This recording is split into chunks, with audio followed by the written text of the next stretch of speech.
Welcome to unique GK channel. మహారాష్ట్రలో తొలి artificial intelligence university ఏర్పాటు. దేశంలో తొలి ఆర్టిఫిషియల్ ఇంటెలిజెన్స్ యూనివర్సిటీని మహారాష్ట్రలో ఏర్పాటు చేయనున్నారు. ఈ ప్రాజెక్టులు అమలు కోసం టాస్క్ ఫోర్స్ కమిటీని ఏర్పాటు చేసినట్టు రాష్ట్ర ఐటీ శాఖ మంత్రి ఆశిష్ షాలర్ తెలిపారు.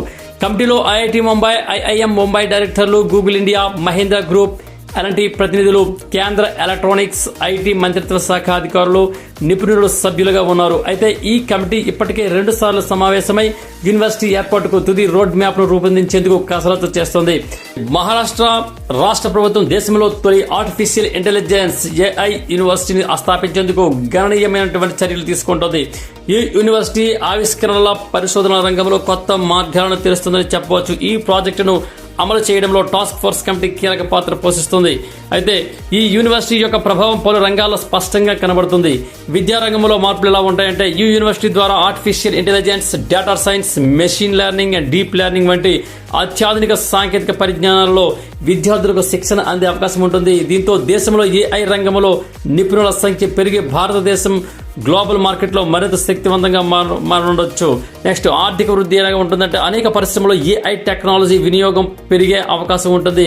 ఈ యూనివర్సిటీ ద్వారా నిపుణులు తయారవడం, కొత్త ఆవిష్కరణలు జరగడం, పరిశ్రమలు మరింత నూతన వైపు దారితీసి అవకాశాలు వస్తాయి. తద్వారా దేశం ఆర్థికంగా వృద్ధిలో మెరుగుపడుతుందని చెప్పొచ్చు. నెక్స్ట్, అంతర్జాతీయ స్థాయిలో కూడా పోటీ పడే అవకాశం ఉంది. ఎలా అంటే, భారతదేశం ఆర్టిఫిషియల్ ఇంటెలిజెన్స్ పరిశోధనలో కీలకంగా మారే అవకాశం ఉంటుంది. ఈ యూనివర్సిటీ ద్వారా మన దేశం గ్లోబల్ సీనియర్ లెవెల్ టెక్నాలజీ కంపెనీలతో పోటీకి సిద్ధమవుతుందని చెప్పొచ్చు. నెక్స్ట్, ఏఐ టెక్నాలజీని వినియోగించి అనేక సామాజిక సమస్యలను కూడా పరిష్కరించవచ్చు. ఆరోగ్య సంరక్షణ, మానవుల సంక్షేమం, విద్యలో నాణ్యత పెంచడం వంటి రంగాల్లో ఏఐ ప్రభావం అత్యధికంగా ఉంటుంది. మహారాష్ట్రలో స్థాపిస్తున్నటువంటి ఈ ఏఐ యూనివర్సిటీ విద్యా, పరిశోధన, ఆర్థిక రంగాల్లో పెద్ద మార్పులు తీసుకొస్తుంది.